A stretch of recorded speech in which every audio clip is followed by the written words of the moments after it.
속마음을 감추는 사람이 아니었어요. 속마음을 감추거나 숨기는 사람이 절대로 아니었습니다. 그는 자신의 마음속에서 일어나는 모든 생각, 모든 상념, 모든 이론, 모든 이성을 감추거나 숨기지 않고 고스란히 하나님 앞에서 고백을 해야 되는 정직하고 정직한 영혼이었습니다.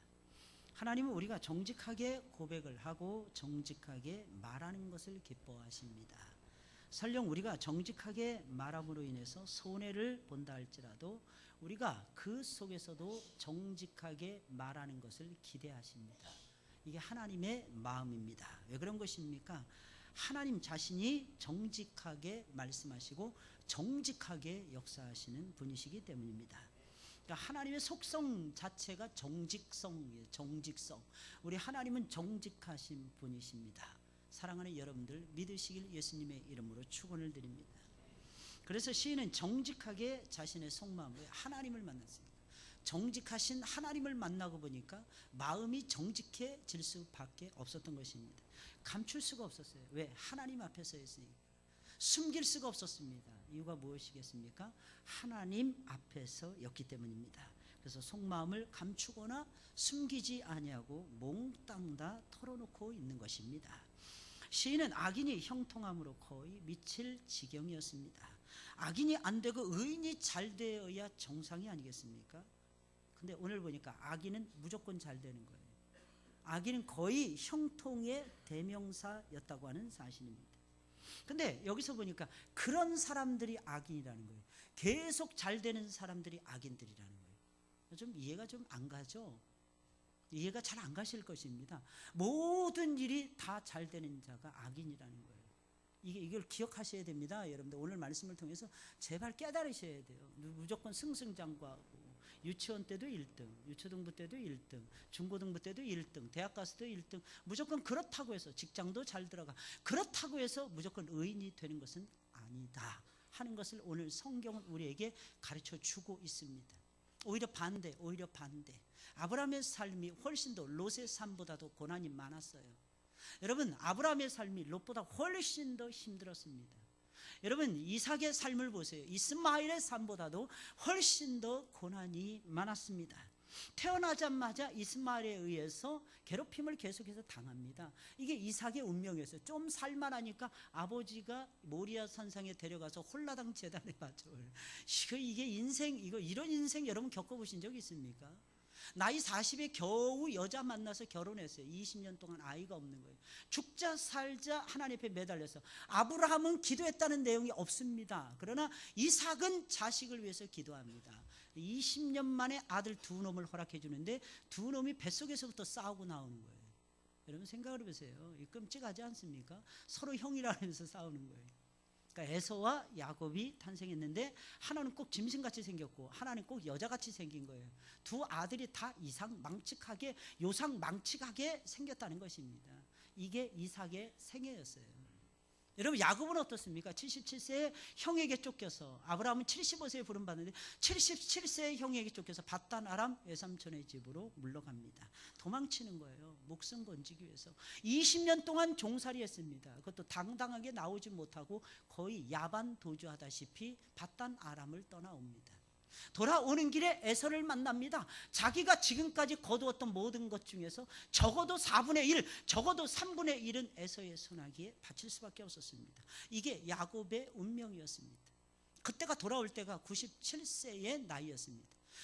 광야에서, 가나안 땅에서, 천막에서 약 한 31년, 33년의 생애를 살아갑니다. 30년 넘게 살아갑니다. 왜냐하면 나그네 세월을 130년 살았다고 고백하면서 애굽에 내려갔을 때에 야곱의 나이가 130세였기 때문입니다.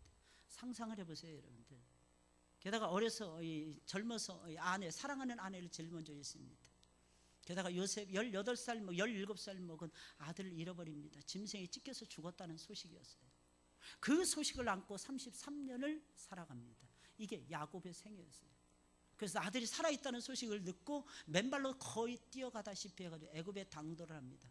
나그네 세월을 살아갑니다. 그 속에서 한 17년 살아가다가 147세인가요? 그 나이로 하나님의 부름을 받습니다. 그것도 이방 땅에서. 여러분, 이게 성도의 삶이라는 겁니다. 오해하지 마세요, 여러분들. 신앙의 길이라는 것은 좁은 길을 가는 것입니다. 근데 사람들은 그 좁은 길을 가는 그 의미를 몰라요. 맨날 만사형통한다니까 만사형통, 신앙적으로 만사형통, 영적으로 만사형통이라고 하는 의미가 그 속에 다분히 있다는 것을 기억하시고 우리가 살아가야 할 것입니다. 오늘 본문의 말씀 분명히 이야기를 하고 있습니다. 고난이 없는 인생이 악인의 인생이라는 것입니다. 그럼 반대로 말씀드립니다. 고난이 있는 인생이 의인의 삶이라는 뜻입니다. 의인이 잘 되고 악인이 안 되어야 된다, 우리 이렇게 생각해요. 정반대입니다. 악인이 잘 되고 의인이 안 됩니다. 이런 현상 속에 우리가 놓여 있어요. 시인이 흔들린 거예요. 시편 기자가 흔들린 거예요. 우리도 이런 광경을 보면서 참담해지지 않습니까? 어떻게 내가 하나님을 믿는 사람인데 내가 어떻게 이렇게 될 수가 있겠어? 근데 여러분, 그것이 하나님이 주신 복이라는 거. 욥이 그렇게 살다 갔잖아요. 욥, 동방의 의인이었던 유스 땅에서 가장 의인이었던 욥이라고 하는 사람이 그렇게 살아가고 있었어요. 여러분, 이렇게 생각하시면 아마 쉽게 이해할 수 있을 것입니다. 만약에 고난이 없었다면 여러분들이 하나님을 알았겠습니까? 만약에 여러분들의 생애에 있어서 고난이 없었다면 하나님을 찾았겠습니까? 여러분, 만약에 여러분들의 생애에서 고난이 없었다면 주의를 섬기는 맛을 알았겠습니까? 아마 분명히 몰랐을 것입니다. 이상하게 의인들이 안 되고 악인들이 잘 될 때가 많다. 이게 하나님의 섭리예요. 악인들은 다른 사람들, 타인들처럼 고난이 없습니다. 고통이 없습니다. 돈도 벌었다면 잘 되는 것입니다. 오픈했다면 가게가 다 대박이 나는 것입니다. 몸도 건강합니다. 마음도 평안을 누립니다. 게다가 그들은 죽을 때도 자세히 살펴보니까 아무런 고통 없이 잘 죽는 거예요. 죽을 때라도 고통을 겪을 것이다 이렇게 생각했는데 죽을 때도 편안하게 부자처럼 잘 죽는 것입니다. 할렐루야. 이게 악인들의 모습이에요. 아무런 고통 없이 너무나도 편안하게 잘 죽는 거예요. 편안하게 잘 살다가 편안하게 잘 죽는 거예요. 그러니 시인의 마음이 어떻겠습니까? 미치지 않으면 이건 정상이 아닌 거죠. 이런 상황이 되어집니다. 의인들은 막 죽자사자 매달려서 기도합니다. 그런데도 안 되는 거예요. 네, 여러분 꼭 기억하세요. 죽자사자 매달리는 이유를 아셔야 됩니다. 그거는 하나님을 많이 알기 위해서예요. 하나님을 많이 아는 지식을 가지고 있는 사람이 하나님의 관점에서는 가장 행복한 사람입니다. 그냥 드리는 말씀 아니에요. 여러분 아멘 하실 때 느끼고 아멘 하시는 거죠? 그냥 감동받아서 목사가 큰 소리를 질러대니까 아멘. 혹시 그러십니까? 여러분들? 그러면 그 고백은 가짜예요. 그 고백은 가짜. 진짜 아멘 하시길 바랍니다. 그래야 되는 거예요. 진짜 아멘 하세요. 느끼면서 생각하면서 아멘 하세요. 안 될 때가 진짜 행복한 거예요. 안 될 때가. 왜냐하면 하나님을 찾게 되거든요. 하나님을. 오히려 하나님을 찾는 그릇이 만들어지는 거예요. 언제? 고난 중에. 언제? 고통을 받을 때. 언제? 아플 때에 말입니다. 그러니 하나님을 줄기차게 찾으셔야죠. 하나님 붙드셔야죠. 하나님을 아는 고상한 지식을 날마다 더해 가셔야죠. 날마다 더해 가셔야죠. 여러분 어떠십니까? 여러분들 계획한 대로 다 잘 됩니까? 그러면 인생이 아니죠. 인생이 아니죠. 게다가 하나님을 공경하고 하나님을 경외하는 인생이 아닌 거죠. 어떤 때는 피눈물을 흘릴 때가 있어요. 그러나 사랑하는 여러분 염려하지 마세요. 마지막에는 승리하게 해주십니다. 마지막 최후 승리는 우리의 것입니다. 최후 승리를 얻을 때까지 우리는 십자가를 사랑하는 것입니다. 최후 승리를 얻을 때까지 우리는 정신을 똑바로 차리고 예수 그리스도의 은적을, 예수 그리스도의 족적을 따라가는 것입니다. 이게 성도의 삶이에요. 이게 성도의. 아무쪼록 하나님 우리를 보호해 주시잖아요. 아무쪼록 우리 하나님 우리를 지켜주시잖아요. 그러나 하나님의 사람들은 그런 악한 환경, 악한 상황에서도 절대로 미쳐서는 안 될 것입니다. 오히려 하나님을 더욱 가까이 하면서 믿음을 잘 지켜나가야 할 것입니다. 그런 상황이 되어도 꿋꿋하게 믿음의 길을 걸어가야 되는 거예요. 믿음의 길. 믿음의 길이 뭐예요? 믿음의 길이 사는 길이에요. 믿음의 길이 의인의 길입니다. 의인의 길이 어떤 길이에요? 축복의 길이라는 것입니다. 이게 믿음의 길이에요. 믿음의 길. 여러분 믿음의 길을 걸어가세요. 믿음의 길. 하나님이 마련하신 길을 걸어가세요. 하나님의 의로우심이 묻어나는 길을 제발 걸어가세요. 여러분들. 여러분 그런 상황이 되어도 제발 꿋꿋하게 믿음의 길을 걸어가시라는 말씀인 것입니다. 그래서 시인은 본문 말씀을 통해서 우리에게 말을 하고 있는, 도전을 해주고 있는 것입니다. 악인이 형통해도 미치지 말라는 것입니다. 하나님 미치지 말고 그럼 어떻게 해요? 좋은 쪽으로 미치지 않고 가만히 있으면 되겠습니까? 미치지 않고 하나님을 가까이 하시라는 것입니다. 하나님을 더욱 가까이 하시라는 것입니다. 여러분 미치면 나만 손해요. 미치면 나만 손해요. 그러니까 정신 똑바로 차리셔야 돼요. 미치지 마시기 바랍니다. 너무 그냥 막 환장해 막 이러지 마세요. 막 꼭지 돌고 눈이 뒤집어지고 이러지 마세요. 입에서 뭐가 나온다? 입에 진노의 거품이 나오고. 여러분들이 용가리의 후손들이 아닙니다. 우리는 만왕의 왕이신 하나님의 후손이지. 입에서 막 거품 나오고 조그만 하면 막 분노하고 이러지 마시고 좀 생각하시고 분노하세요. 마음에 한번 담아두었다가 그 다음에 쏟아내세요. 하나님이 아십니다. 하나님이 아세요. 내가 다 하려고 하면 재미없잖아요. 하나님이 행하셨을 때 재미있는 거야. 하나님이 내 가운데 들어오셔서 행했을 때 신명이 나는 것입니다. 그때 비로소 새로운 삶이 전개되는 거예요. 새로운 마음을 품고 새로운 삶을 살아가니까 새로운 행복이 우리에게 깃들게 되는 것입니다. 할렐루야. 이 맛을 여러분들이 아셔야 되는데, 이 맛을. 인생이요 맨날 그냥 잘 되기만 하면 재밌을 것 같죠? 조상노님 재밌을 것 같죠? 재미 하나도 없어요. 재미 하나도 없어요. 우리 살면서 잘 되기만 하면 재미 하나도 없습니다. 어떤 때는 좀 어려움이 있어야 돼요. 막 붙들고 막 씨름해야 돼요. 마치 야복강에서 야곱이 씨름을 하듯이 씨름하셔야 됩니다. 모세야 불렀는데 모세는 40년 광야에서 미친 듯이 양떼를 메서 돌아다녔어요. 40년 동안 이리저리 갈 길을 알지 못하고 갈 바를 알지 못하고 돌아다니니까 하나님께서 나이 70에 부르십니다. 모세야. 이게 뭐예요? 하나님의 부르심이라는 거예요. 여러분 어려움이 있어야 하나님의 부르심의 음성에 귀를 기울일 수가 있는 것입니다. 만약에 모세가 40년 동안 광야를 돌아다니지 않았다, 애굽의 왕궁에서만 있었다, 모세야 안 들려옵니다. 가시떡길 불고 상관없습니다. 누가 폭죽놀이 하네 이러면서 지나갈 수 있다는 것입니다. 근데 그게 폭죽놀이가 아니었더라는 것입니다. 하나님이 불꽃 가운데서 부르고 계시는 거예요. 그 하나님 불꽃 가운데서 부르시는 것이 무엇입니까? 예배의 불꽃 가운데서 저와 여러분들을 부르고 계신다는 뜻입니다. 이 예배는 불꽃처럼 타올라야 돼요. 할렐루야. 힘을 내세요. 사랑하는 예배 드리는 일에 제발 힘이 내세요. 예배 드릴 때는 눈이 그냥 개슴시려고 흐리멍텅 왔다 갔다 다리 다 풀린 사람처럼 했다가 지가 좋아하는 일만 생기면 눈이 번쩍번쩍거려요. 그러니까 하나님도 하나님이 좋아하시는 데만 눈이 번쩍거리시는 거예요. 그러니까 하나님이 여러분들 하나님 봤을 때 여러분들이 좀 시원찮거나 그러잖아요. 그러면 하나님도 나도 졸려, 나도 피곤하다, 나한테 그러지 마. 네가 알아서 해. 네가 잘났잖아. 하나님도 그러십니다. 왜 그럴까요? 하나님 인격적이신 분이십니다. 하나님 인격적이신 분이십니다. 이 인격적이라는 말을 잘 주의해서 기울여야 됩니다. 오늘 여러분들 혹시 회장으로 여러분들이 임명을 받으셨습니까? 혹시 여러분들이 막 나는 하고 싶은데 나는 왜 안 시켜줘? 이러시는 분이 계시면 저한테 직통으로 전화하시기 바랍니다. 제가 조정을 반드시 해드릴 테니까. 혹시 여러분들 가운데 나는 하기 싫은데 억지로 나에게 짐을 맡겨주셨다고 생각하시는 분이 계십니까? 저한테 전화하지 마시고 하나님께 전화하세요. 안 하겠다는 거는 제 소관이 아닙니다. 알아서 하세요. 그건 알아서. 여러분 근데 주의 일이라는 게 하고 싶다고 합니까? 하기 싫다고 안 합니까? 주의 일은 그렇게 할 수 없어요. 주의 일은 꼭 기억하셔야 됩니다. 주님의 뜻대로 하는 거예요. 주님의 뜻대로. 그냥 우리는 순종하는 거예요. 에이, 목사님이 결정해 놓으시고 우리한테 책임을 제가 결정한 거 아니에요. 하나님이 정해 주신 거예요. 하나님. 왜 제가 결정했다고 생각해요? 여러분 당회가 왜 결정했다고 생각하십니까? 우리는 심부름할 뿐이에요. 하나님 앞에 기도하고 찾고 그러다가 하나님의 지시가 떨어지면 그냥 순종할 뿐이에요. 그러다가도 그게 잘 안 되는데도 하나님의 뜻, 잘 안 되는 것이 하나님의 뜻입니다. 인사는 만사라는 거, 인사가 제일 어려워요. 여러분 예수님 12제자 이제 가론유다 나오잖아요. 정상 아닙니까 이게?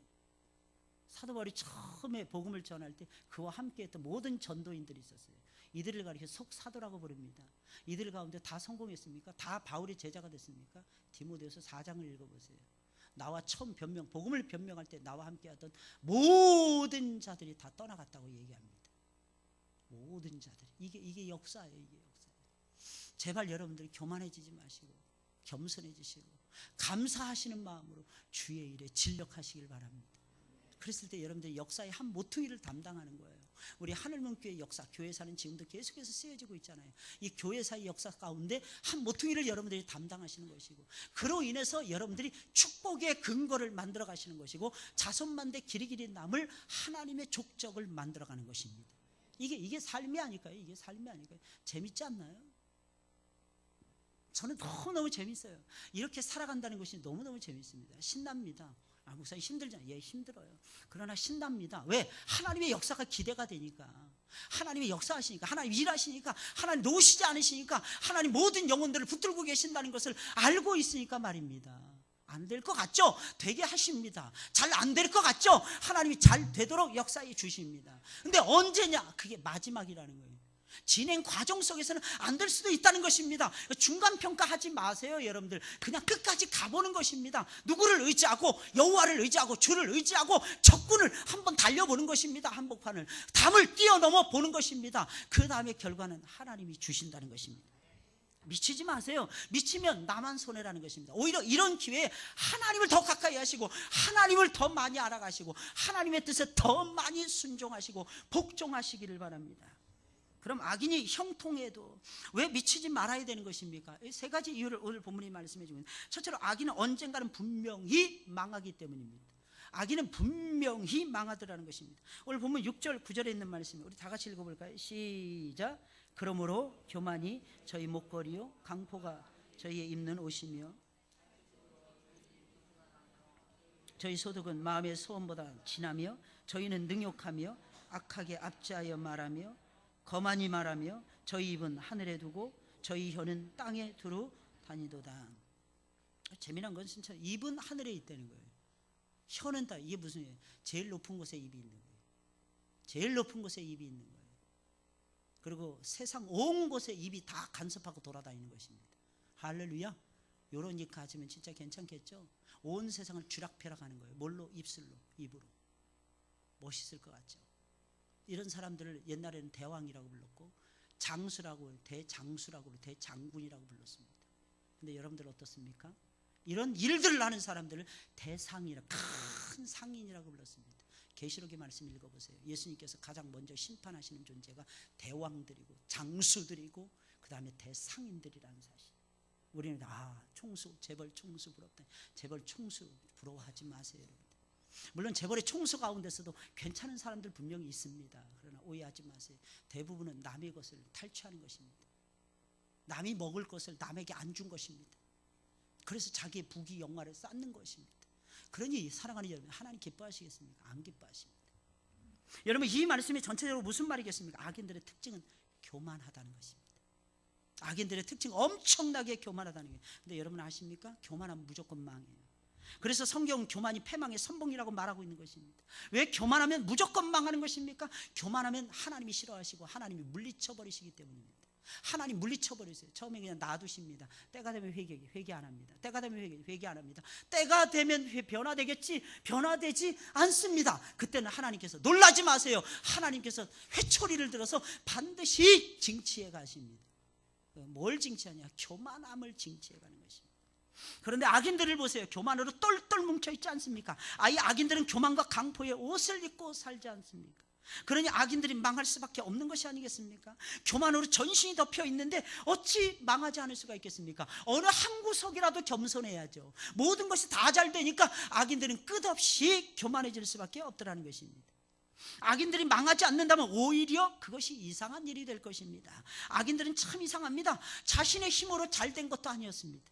자신의 능력으로 잘된 것이 절대로 아니었습니다. 그걸 누가 아느냐? 자기 자신이 제일 많이 압니다. 왜? 자기의 능력을 가지고는 이 세상에서 떵떵거리며 잘 못 산다는 것을 누구보다도 잘 알고 있기 때문입니다. 그럼에도 불구하고 교만을 떱니다.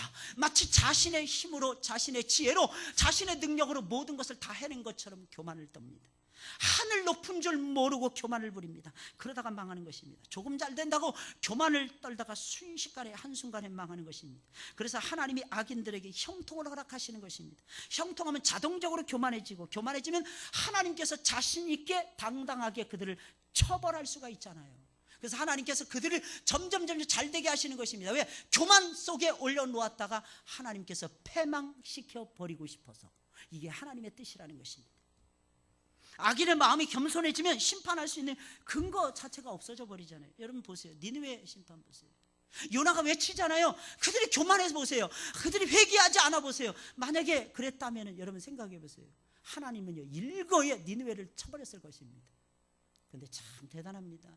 요나가 3일길이라고 하는데 하루길 돌아다니면서 보면 야 니들 40일이 지나면 망해? 아마 지나가는 애한테 전달했을지도 몰라. 근데 얘가 노래 잘하는 애야. 40일이 지나면 망한대요.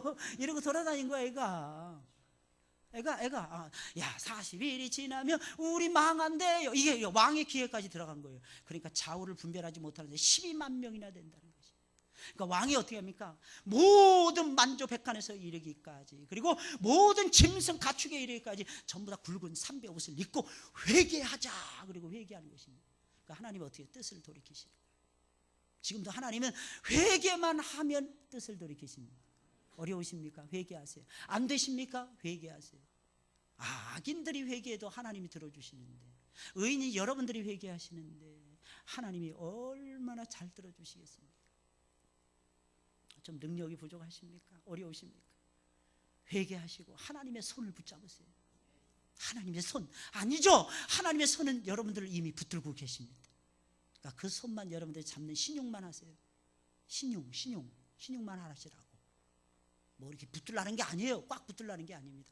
하나님, 내가 하나님 손을 잡을게요. 이러고만 있어도 하나님이 사랑하신다. 이게 하나님 마음이에요. 이유가 무엇입니까? 하나님은 여러분들의 아버지가 되시기 때문입니다. 아버지, 우리 아버지, 좋으신 아버지, 영생하시는 우리 아버지, 아무 걱정 없으신 우리 아버지. 그러니까 여러분들도 걱정하지 마시고 살아가세요. 그분께 다 던지세요. 그분 걱정이 하나도 없으셔. 스스로 교만해지는 것입니다. 어느 정도로 악인들이 교만해집니까? 악인들은 하늘 끝까지 교만해집니다. 아니 그 정도가 아니라 하늘에 계신 하나님을 무시할 정도로 교만해집니다. 오늘 보면 11절에 있는 말씀입니다. 악인들은 하나님이 어찌하랴 지극히 높은 자에게 지식이 있으랴. 이 겁없이 하룻강아지 법무서운 줄 모르고 지금 하나님을 향해서 그렇게 말을 하고 있는 거예요. 이 말씀이 무슨 말이겠습니까? 자신들이 악을 행하고 교만을 떨어도 하나님은 알 리가 없어. 하나님 모르실 거야. 하나님 모르실 거야. 이 얼마나 교만한 모습입니까? 그래서 악인들은 절대로 하나님의 심판을 피할 수가 없는 것입니다. 당연하죠. 하나님을 완전히 무시했어요. 하나님을 우습게 하는데 어찌 그런 악인들이 심판을 피할 수가 있겠습니까? 하나님은 악인들에게 형통을 주시다가도 어느 날 갑자기 심판해 버리십니다. 그래서 악인들이 어느 날 갑자기 망하게 되는 것입니다. 오늘 본문 18절부터 20절에 있는 말씀이에요. 우리 다 같이 읽어볼까요? 시작. 주께서 참으로 저희를 미끄러운 곳에 두시며 파멸에 던지시니 저희가 어찌 그리 졸지에 황폐되었는가. 놀람으로 사람이 깬 후에는 꿈을 무시함같이 저희 형상을 멸시하시리이다. 아멘.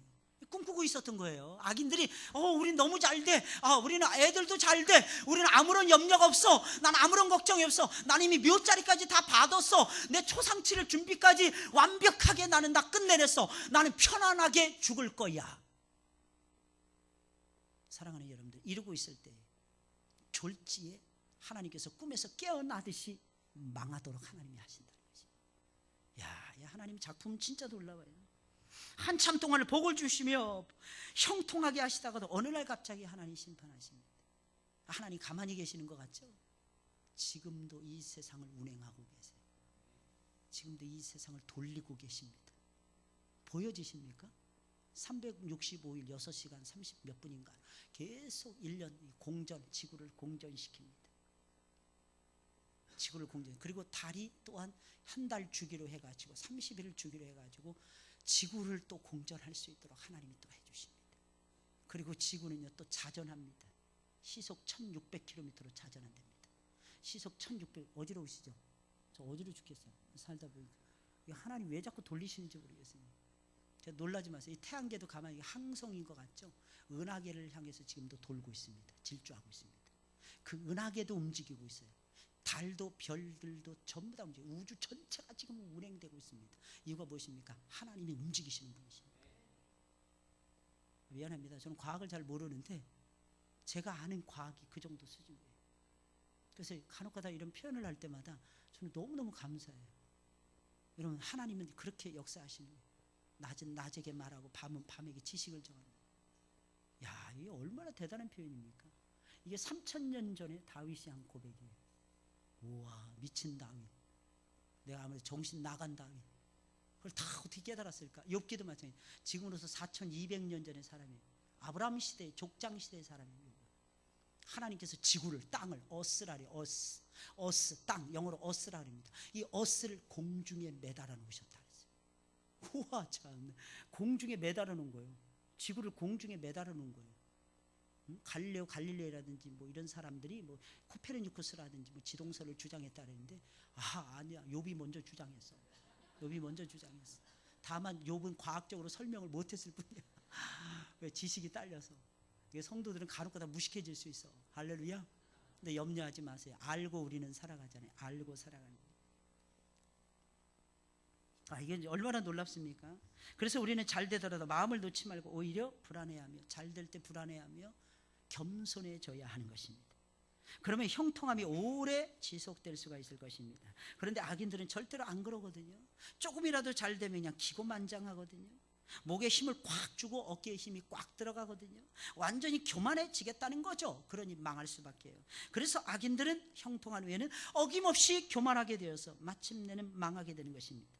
왜 악인이 형통해도 실족하거나 저와 여러분들이 미치지 말아야 되는 것입니까? 오히려 하나님을 가까이 해야만 되는 것입니까? 악인은 필연적으로 망할 수밖에 없는 존재들이기 때문입니다. 필연적으로 망하더라는 것입니다. 악인들이 아무리 형통해도 걱정할 필요가 전혀 없습니다. 왜 그런 것입니까? 때가 되면 망하는 거예요. 때가 되면 망하는 거예요.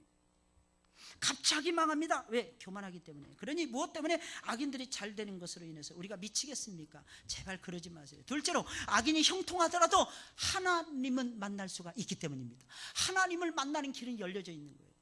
악인이 형통해도 우리가 불통합니다. 우리가 불통해도, 다시 말씀드려요, 의인이 우리가 안 되어도 우리는 하나님 앞으로 나아갈 수 있는 길은 항상 열려 있다는 것입니다.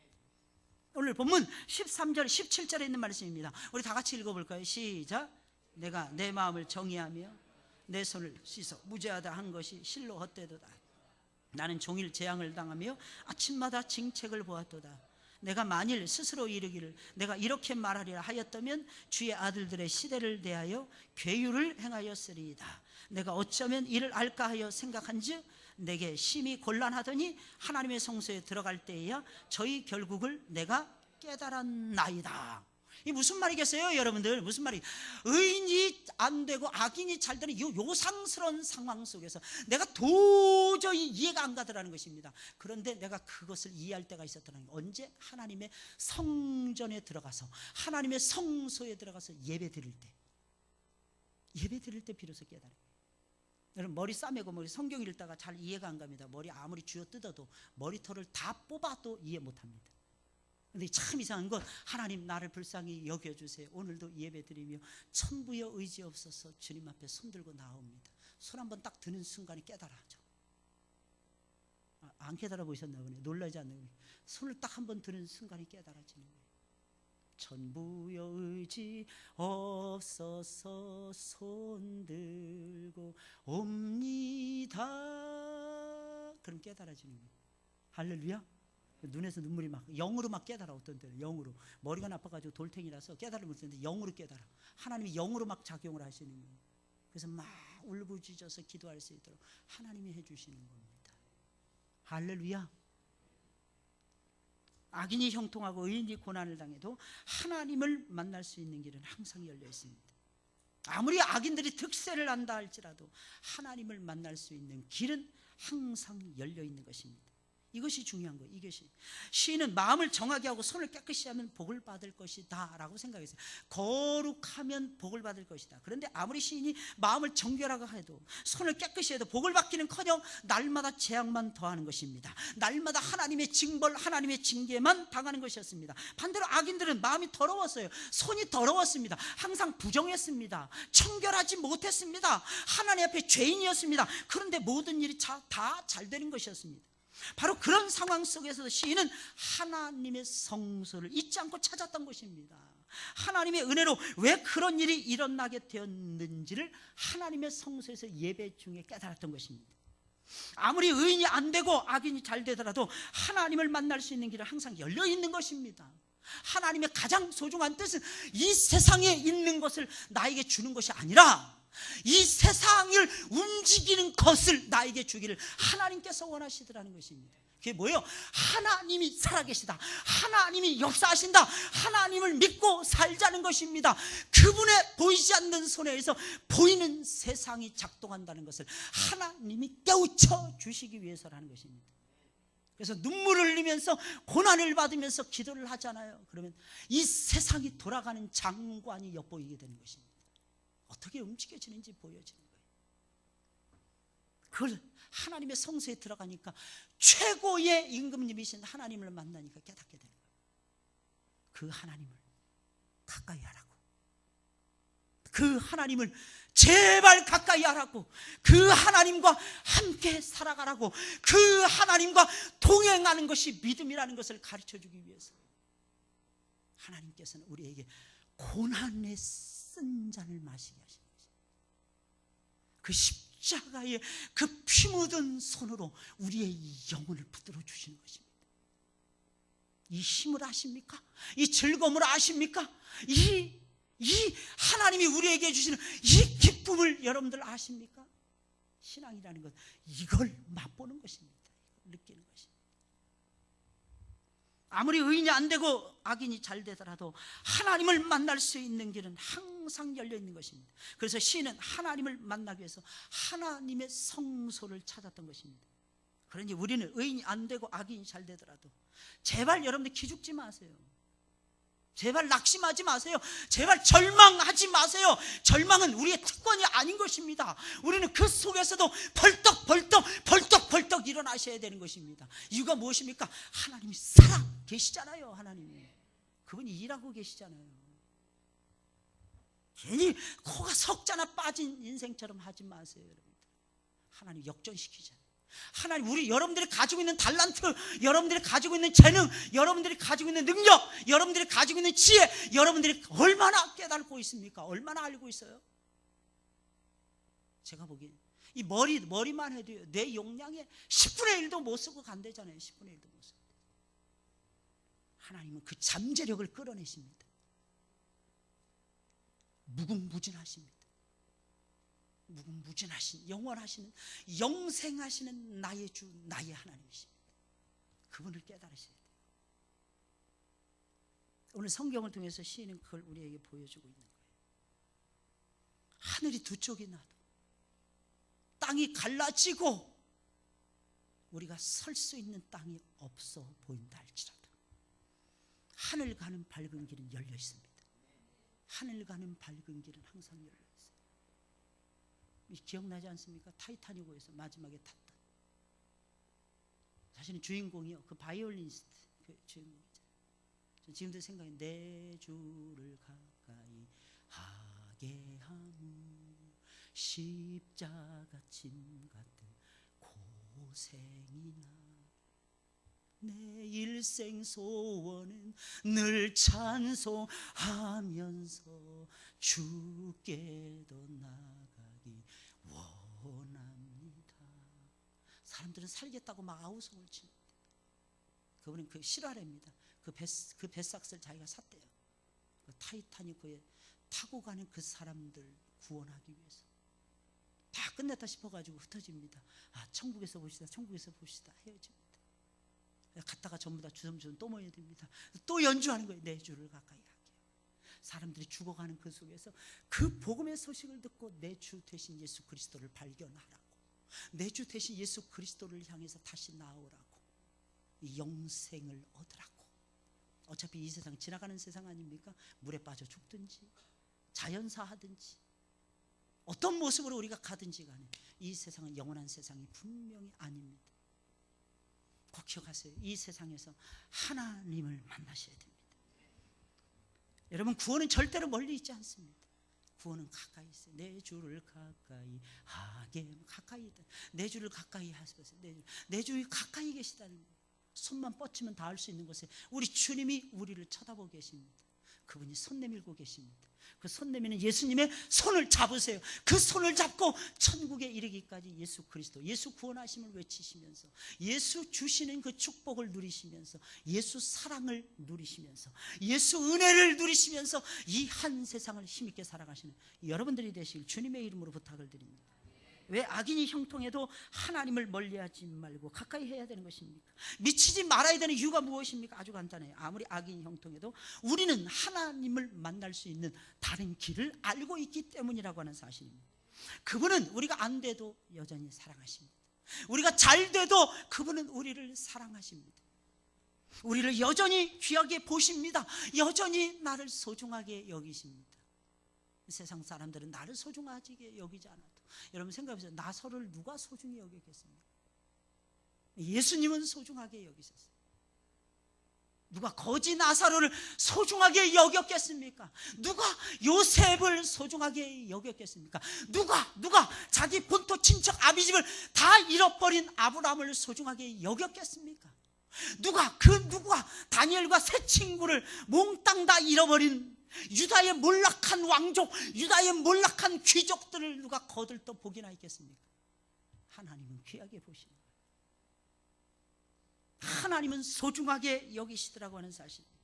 그러니 사랑하는 여러분들, 안 돼도 우리는 하나님을 만날 수 있잖아요. 하나님이 여러분들 거추장스럽게 안 하십니다. 힘들고 하나님께서 여러분들 멀리 안 하십니다. 하나님은 언제나 가까이 하시는 좋으신 하나님이십니다. 마지막 세 번째로, 하나님을 가까이 하는 것이 가장 큰 복이기 때문입니다. 하나님을 가까이 하는 것이 가장 큰 복입니다. 그래서 여러분 미치지 마세요. 그리고 하나님을 가까이 하세요. 제발 가까이 하세요. 왜? 하나님을 가까이 하는 것이 제일 큰 복이기 때문입니다. 근데 여러분 생각해보세요. 세상 것은 잃어버릴 수 있어요, 없어요? 잃어버릴 수 있어요. 근데 하나님 가까이 하는 것은 잃어버릴 수 있어요, 없어요? 없습니다. 나를 사랑하시는 주님이 내 곁에, 내 안에 안 계시고 떠나가시면 실패할지도 모르겠어요. 근데 참 놀라운 사실은 그분은 안 떠나십니다. 영원 무궁히 여러분들의 신부를 차지하십니다. 영원 무궁히 여러분들의 머리를 움직이시고, 여러분들의 손과 발을 움직이시고, 여러분들의 삶을 구석구석 살피시면서 끌고 가십니다. 환난이나 기근이나 적신이나 위험이나 칼, 그 어떤 피조물이라도 건드리지 못하도록 하나님께서는 막으십니다. 예수님께서는 막아주십니다. 그러니 우리는 어느 순간에라도 하나님을 가까이 할 수밖에 없어요. 무슨 일이 있어도, 무슨 일을 만나도 하나님을 가까이 할 수밖에 없지 않겠습니까? 이것이 저와 여러분들이 살아가는 아름다운 삶의 모습이라고 하는 사실입니다. 사랑하는 여러분들, 제발 놓치지 마시길 예수님의 이름으로 축원을 드립니다. 여러분, 무엇이 복입니까? 내가 원하는 것을 다 취하는 것이 복입니까? 내가 하고 싶은 것을 다 하는 것이 복이라고 생각하십니까? 조금 힘들면 아무것도 안 해. 이불 속에 누워버려. 편히 쉴 수 있는 것이 복이라고 생각하십니까?